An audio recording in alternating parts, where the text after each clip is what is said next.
Candidate is as follows: Alex Cole-Hamilton, 4. Douglas Ross, 31. Anas Sarwar, 22. John Swinney, 64. There were 7 abstentions. As there is an overall majority for John Swinney, on behalf of the Parliament, I congratulate Mr Swinney as the Parliament's nominee for the position of First Minister and look forward to working with him. Thank you, and I now call John Swinney. Presiding Officer, I am very grateful to Douglas Ross, Anas Sarwar, Lorna Slater and Alex Cole-Hamilton for their kind comments this afternoon, and especially their comments in relation to the support of my family. Presiding Officer, when I stood down as Deputy First Minister in March last year, I believed that would be the last senior office I would hold in politics.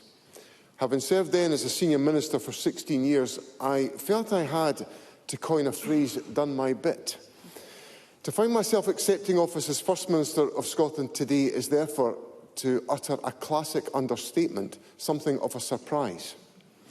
It is, however, an extraordinary privilege, and it is my honour to accept the office of First Minister, committing myself to do the best I can for Scotland.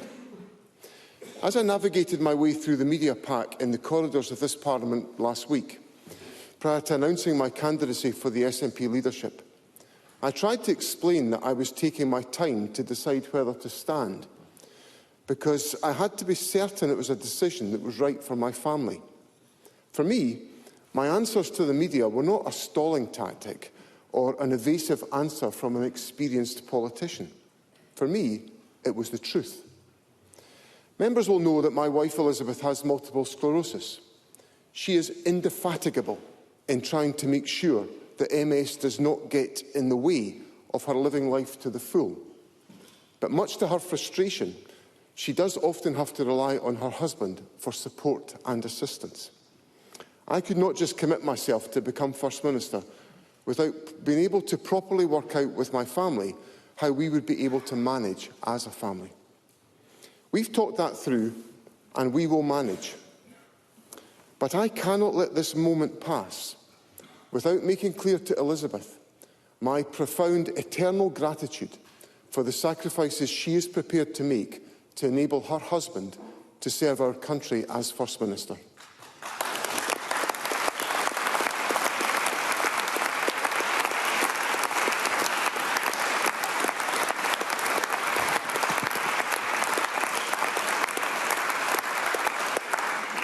I am so pleased that my father, my wife and children, members of my family and our dearest friends are able to be here today to see this moment.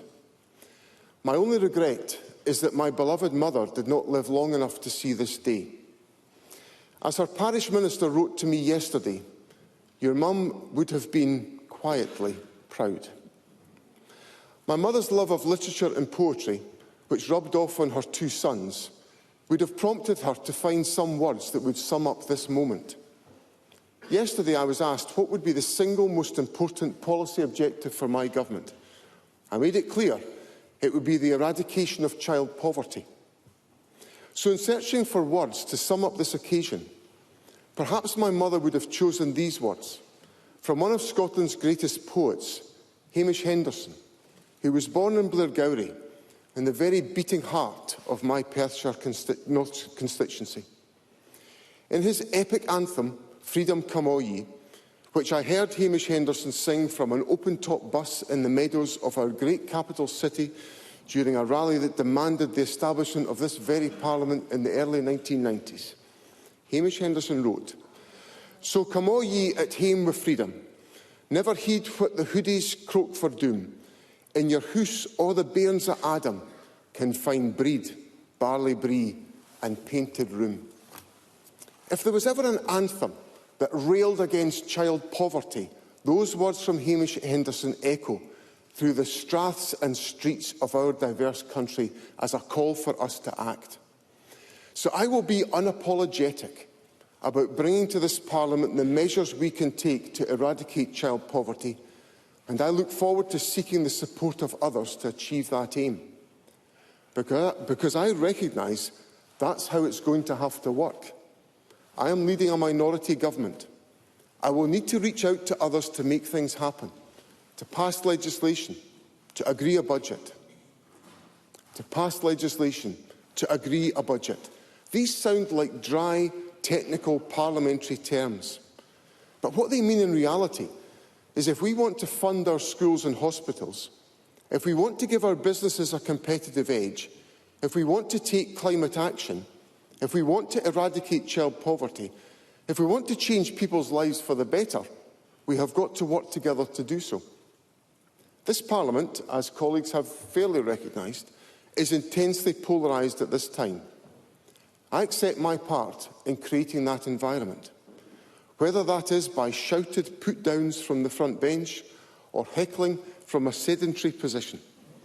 I do promise, Presiding Officer, that that will all stop. I have changed.